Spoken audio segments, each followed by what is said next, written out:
Hi everyone, my name is Lindsey and I'm a double bassist in the Civic Orchestra of Chicago. I'm making this video today to help the double bass students of the Chicago public school system while our schools are closed due to COVID-19. So today we are going to be talking about vibrato on the double bass in the lower positions.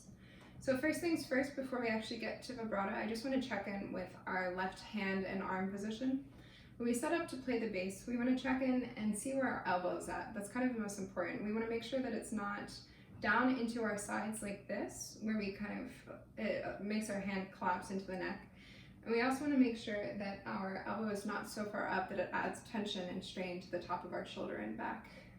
When we put our arm up to play the bass, we want to feel that it's supported by our back muscles and that you're able to kind of hang the weight of your arm into the string rather than squeezing between our thumb and our fingers.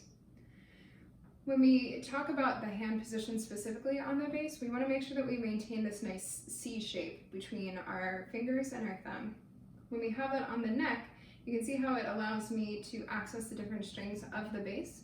If the fingers are collapsed like this, it's really hard both to play all of the different strings evenly and also a lot harder to shift up and down the neck of the bass. Our thumb, we always want to have as an anchor on the back of the neck, but because we're not squeezing, it allows us to rotate around the thumb and have this nice flexibility up and down the neck. We also want to make sure that our thumb is not so far down into our hand like this that it adds tension here, right? Wherever it kind of falls naturally when you shake out your hand and let it fall, is how we want to bring it back to the neck, like that. So once we start talking about vibrato, vibrato itself is essentially us, lengthening and shortening the string length so that we hear that oscillation in the pitch.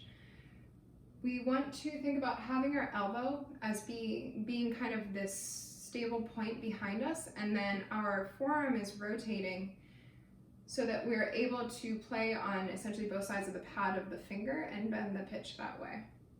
The motion that we're using in our forearm is similar to the motion if you're opening a door in front of you, right? So you're going to reach out and grab that doorknob and turn your forearm to turn the knob. So once we have this motion and we're really comfortable with it, we bring it back to the bass and we keep that forearm rotation going. So if you have your hand on the neck like this and you just have your fingers kind of hovering on the strings but not pressing them down, you can feel how the rotation has your hand move from your first finger up to your fourth finger and back off. You can see how my non-playing fingers are able to travel on and off the neck as well, right? When I get to my fourth finger, it's not that suddenly all of the fingers lock into place, right? They're able to travel off behind the playing finger. So when we take this motion and we isolate it on one finger, our second finger for instance, we can see how we are able to play on essentially the lower side, so this side, and the higher side of the finger, so this way.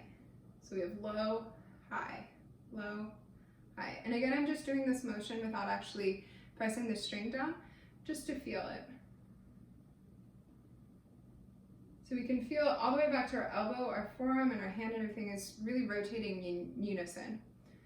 And so we take that motion and go ahead and we're going to do our upcoming exercise on our second finger on the G string in first position. So it would be centered on a B flat. So I want you to put your hand in position for a B flat and go ahead and press the string down and have that rotation going from the lower side to the upper side. Here we go. And try that out on your first finger as well. So this will be over an A natural.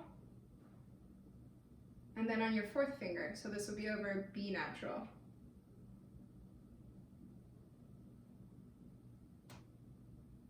The important thing is to keep your thumb as the anchor on the back of the neck again, but not squeezing. So having the flexibility in your thumb is what allows you to rotate so freely. So an exercise that I like to do to practice my vibrato is I take a metronome and I set it to quarter note equals 60. And I basically take the oscillations of the vibrato and practice them at different rhythmic divides, essentially starting from quarter notes all the way up to 30 seconds or wherever it stops feeling comfortable. So I'll take my metronome and I'll start it. So I have the beat at quarter note equals 60. And basically we're going to use a half oscillation to be our rhythmic marker. So what that means is essentially I'll go from the high side to the low side, and high, low, low. Right now I'm doing quarter notes.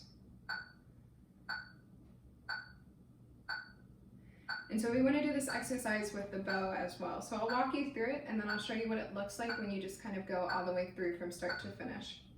So again, I'm in first position, second finger on the G string, so we have a B flat. 3, 4.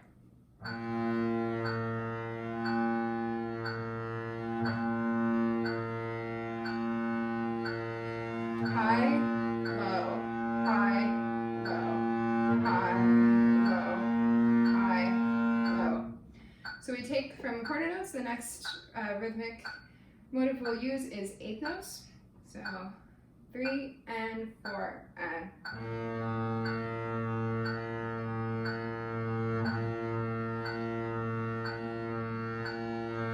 After that, we'll use eighth note triplets.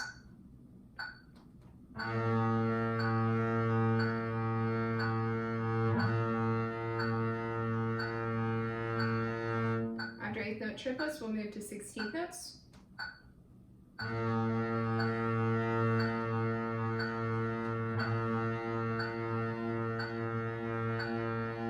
And then we'll go to sextuplets.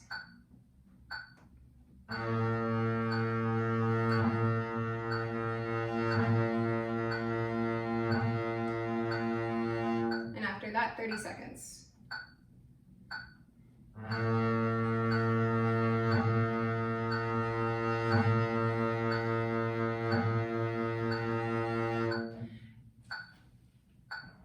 So that for me is what I'd like to do from quarter notes to 30-second notes, and what it's going to look like all together. I'll do it again on the second finger, just to show you kind of the progression as we go through.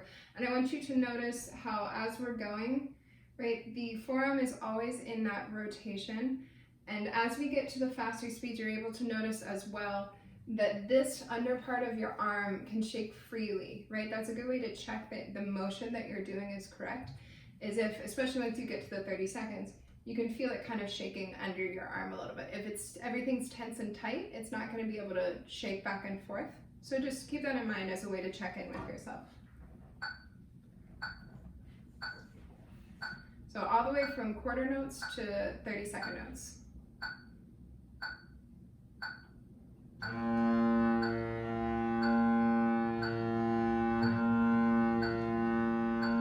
doing 8 beats of each.